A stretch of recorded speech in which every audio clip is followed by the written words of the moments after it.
Dan pada akhirnya sekitar pukul 7:10 waktu Indonesia Barat, KA225 dan juga KA224 saling bertabrakan di Desa Pondok Betung, Bintaro, Jakarta Selatan. Assalamualaikum guys, terima kasih sudah klik video ini.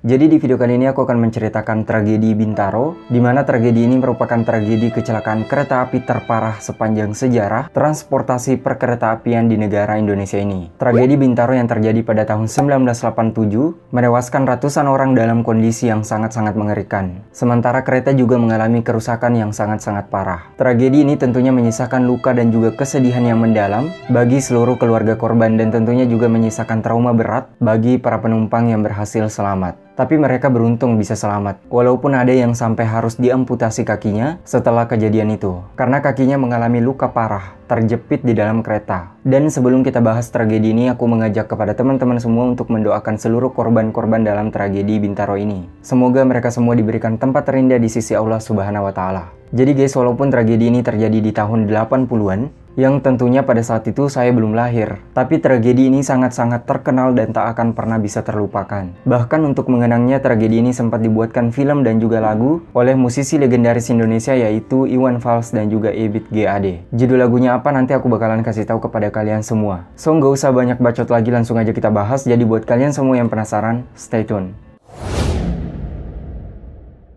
Jadi guys, dua kereta api yang mengalami tabrakan dalam tragedi Bintaro adalah kereta api KA225 dan juga kereta api KA220. Kedua kereta api ini merupakan kereta api buatan dari Hensel Jerman. Masing-masing dari kedua kereta api ini memiliki bobot yang hampir sama, yaitu sekitar 90 ton. Selain itu juga kedua kereta api ini sama-sama menarik 7 rangkaian gerbong. Tiap gerbongnya terdiri dari 64 kursi rotan dengan sebuah triplek sebagai tempat sandaran ketika penumpang duduk. Nah, pada hari Senin tanggal 19 Oktober tahun 1987, KA225 akan berangkat dari stasiun Serpong Rangkas Bitung, Jawa Barat menuju ke Jakarta Kota. Sementara KA220 akan berangkat dari stasiun Tanah Abang, Jakarta Pusat menuju ke Merak, Banten. KA225 pada saat itu menampung sekitar 700 penumpang, sementara KA220 mengangkut sekitar 500 penumpang. Tapi jumlah ini adalah data dari pembelian karcis. Masih banyak penumpang gelap yang ikut dengan KA225. Banyak penumpang yang duduk di atas kereta, berdiri di gerbong kereta, di jendela, di toilet kereta, di pintu kereta, bahkan di lokomotif kereta.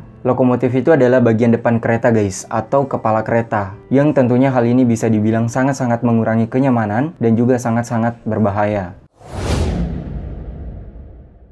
Nah, pada pukul 5:45 waktu Indonesia Barat, KA225 ini sudah sampai di stasiun Sudimara. Dia berangkat dari stasiun Serpong Rangkas Bitung, Jawa Barat. Dan sebenarnya asal kalian semua tahu nih, jalur di Sudimara pada saat itu hanya 3 jalur, di mana 2 diantaranya sudah terisi. Jalur pertama diisi oleh kereta gerbong tanpa lokomotif. Terus di jalur kedua diisi oleh KA1035 yang akan berangkat ke Jakarta. Dan jalur yang ketiga akhirnya diisi oleh KA225. Jadi kondisi jalur stasiun Sudimara pada saat itu sudah penuh. Sementara pada saat itu KA220 juga sudah sampai di stasiun Kebayoran Lama. Dan akan berangkat ke stasiun Sudimara untuk melakukan persilangan dengan KA225. Nah, karena KA225 ini akan berangkat ke Kebayoran, sementara KA220 ini akan berangkat ke Sudimara, artinya salah satu dari kedua kereta ini harus mengalah, di mana pada saat itu persilangan dari kedua kereta ini akan dilaksanakan di stasiun Sudimara. Cuman karena kondisi jalur dari stasiun Sudimara sudah penuh, berarti tidak bisa dilakukan persilangan di sana. Jadi KA225 harus segera berangkat ke stasiun Kebayoran. Nah, akhirnya dilakukan yang namanya pemindahan tempat persilangan. Tapi sebelum KA225 ini berangkat ke stasiun Kebayoran Lama, petugas pengaturan perjalanan kereta api atau PPKA yang bertugas di stasiun Sudimara harus meminta izin kepada petugas PPKA yang bertugas di stasiun Kebayoran Lama via telepon. Terus petugas PPKA dari Sudimara juga harus menyerahkan surat pemindahan tempat persilangan atau PTP yang harus diserahkan secara langsung oleh petugas kepada masinis dan juga kondektur dari KA225.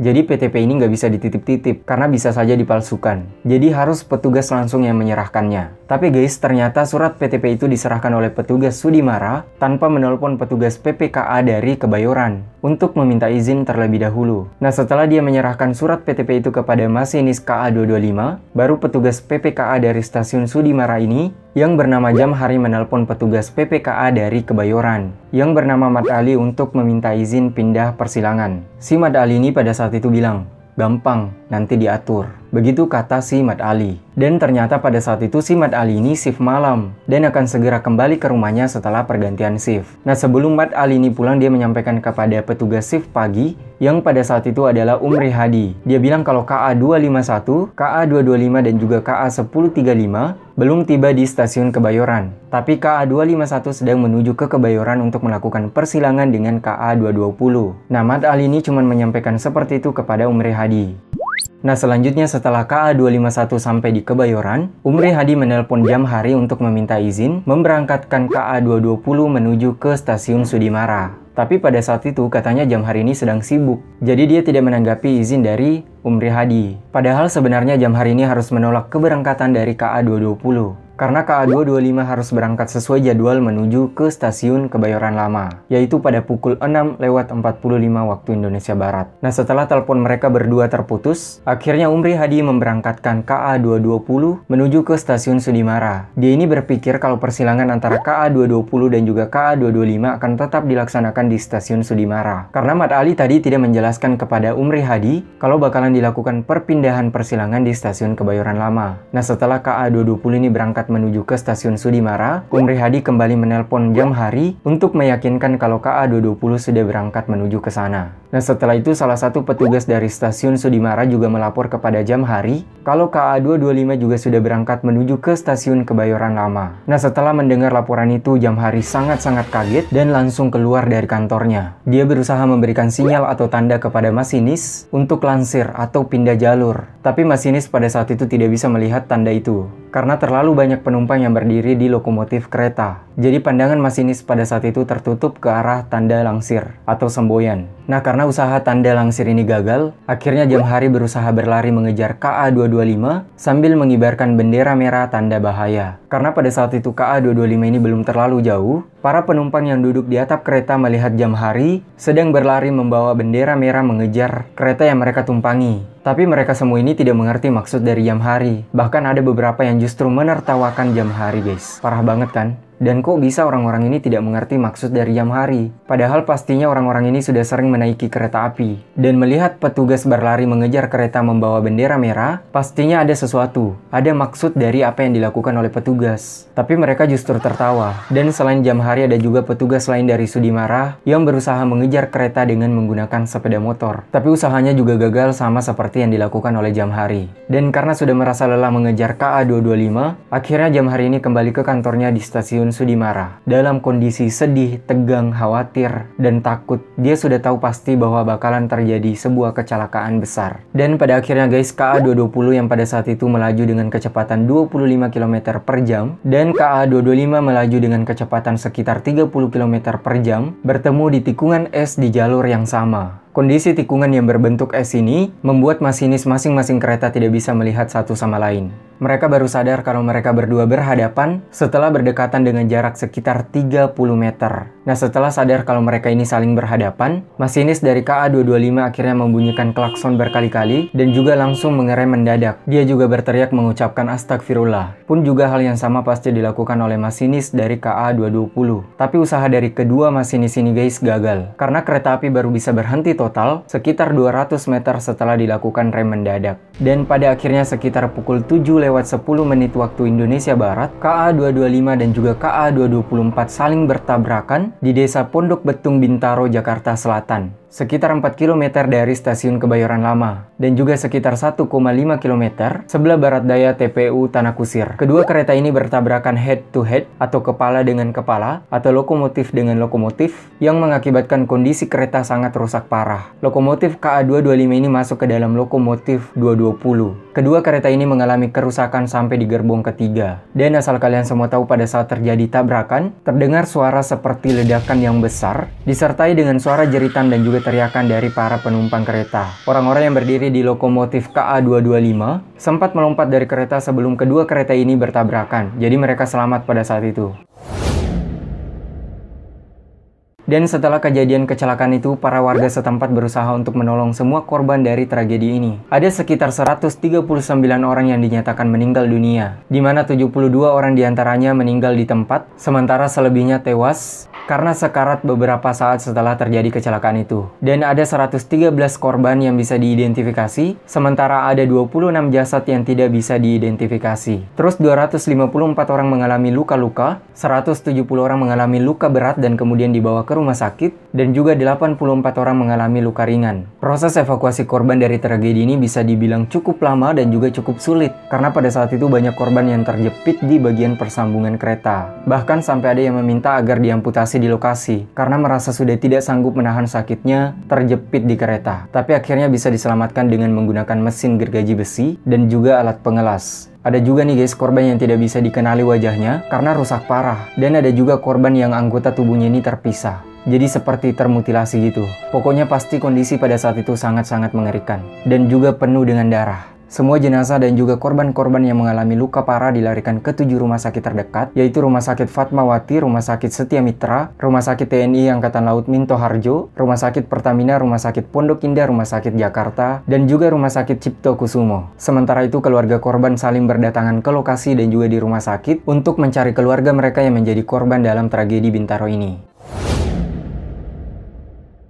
Nah guys, setelah kejadian tragedi Bintaro ini, pihak berwenang meminta agar dilakukan investigasi untuk mengetahui penyebab pasti terjadinya kecelakaan di Bintaro ini. Dan pada akhirnya setelah dilakukan investigasi, pihak kepolisian menyimpulkan bahwa kecelakaan ini terjadi karena 3 faktor kelalaian. Yang pertama, petugas PPKA Stasiun Kebayoran yaitu Umri Hadi memberangkatkan KA 220 ke Stasiun Sudimara sebelum memastikan jalur di Sudimara pada saat itu. Kemudian yang kedua, petugas PPKA Sudimara yaitu Jamhari memberikan surat PTP kepada masinis KA 225 sebelum meminta izin kepada petugas PPKA di Stasiun Kebayoran. Dan yang ketiga, masinis dari KA 225 langsung memberangkatkan kereta setelah mendapatkan surat PTP dari petugas stasiun. Padahal katanya pada saat itu dia ini belum mendapatkan persetujuan atau perintah untuk berangkat. Dalam tragedi ini masinis KA 220 yaitu Amung Sunaria meninggal dunia. Sementara masinis dari KA 225 yaitu Slamet Suradio selamat. Dia tetap hidup setelah kejadian kecelakaan itu. Dia sempat dirawat di rumah sakit dan setelah membaik, tepatnya di bulan April tahun 1988, sekitar 6 bulan setelah kejadian,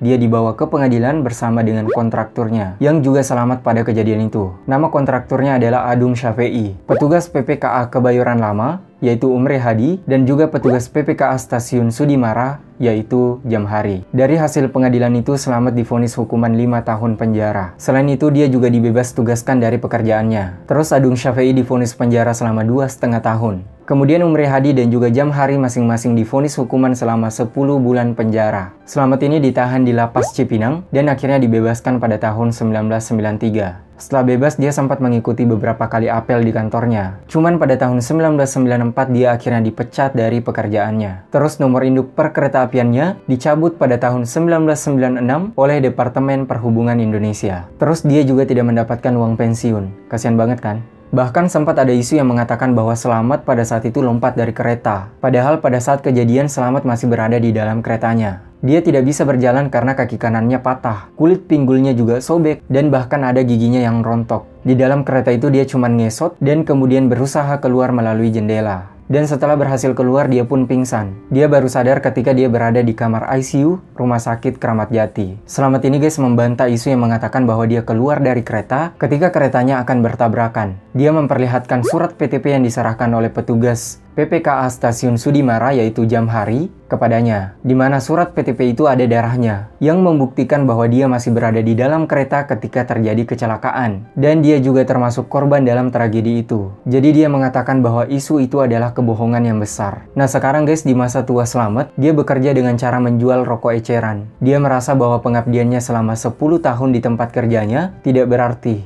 Dia juga merasa bahwa dirinya dijadikan kambing hitam dalam tragedi Bintaro. Nah guys, itulah tragedi kelam bersejarah yang sekarang disebut dengan tragedi Bintaro 1. Kenapa 1? Karena ternyata pada tanggal 9 Desember tahun 2013 kembali terjadi kecelakaan kereta di Bintaro, tidak jauh dari lokasi kejadian Bintaro 1. Nah kejadian itu disebut dengan tragedi Bintaro 2. Tragedi Bintaro 1 ini tentunya menyisakan luka dan juga kesedihan yang dalam di seluruh Indonesia pada zaman itu. Bahkan musisi legendaris Indonesia yaitu Iwan Fals membuat lagu dengan judul 910 atau artinya 9 Oktober. Terus juga Ebit GAD membuat lagu dengan judul Masih Ada Waktu. Lagu ini sengaja mereka buat untuk mengenang tragedi kelam itu. Kemudian pada tahun 1989, 2 tahun setelah kejadian tragedi Bintaro, tragedi itu diangkat dalam sebuah film dengan judul yang sama, yaitu Tragedi Bintaro. Filmnya disutradarai oleh Bus Malawau. Nah, kalau kalian semua pernah nonton filmnya, di ending film itu muncul sosok Junet yang asli yang menjadi korban dalam tragedi Bintaro. Dalam dunia nyata, dia berada di rel kereta api dengan menggunakan penyangga kaki. Karena kaki kirinya harus diamputasi setelah kejadian itu. Tapi dia tetap bersyukur bisa hidup dan tetap melanjutkan hidupnya. So, teman-teman semua, semoga video kali ini bermanfaat buat kita semua. Dan aku juga berharap semoga tidak terjadi lagi tragedi-tragedi kecelakaan seperti ini. So, kalau kalian semua suka video ini, jangan lupa like, share juga kepada teman-teman kalian semua. Kalau kalian punya kritik dan saran-saran, silahkan komentar di bawah. Dan yang paling penting, jangan lupa klik subscribe, lonceng notifikasinya juga agar kalian semua tidak ketinggalan video-video terbaru dari aku. Follow juga akun Instagram aku @yudi_376. Terima kasih sudah menonton video ini. Sampai jumpa di video-video selanjutnya. Wassalamualaikum warahmatullahi wabarakatuh. Subscribe guys.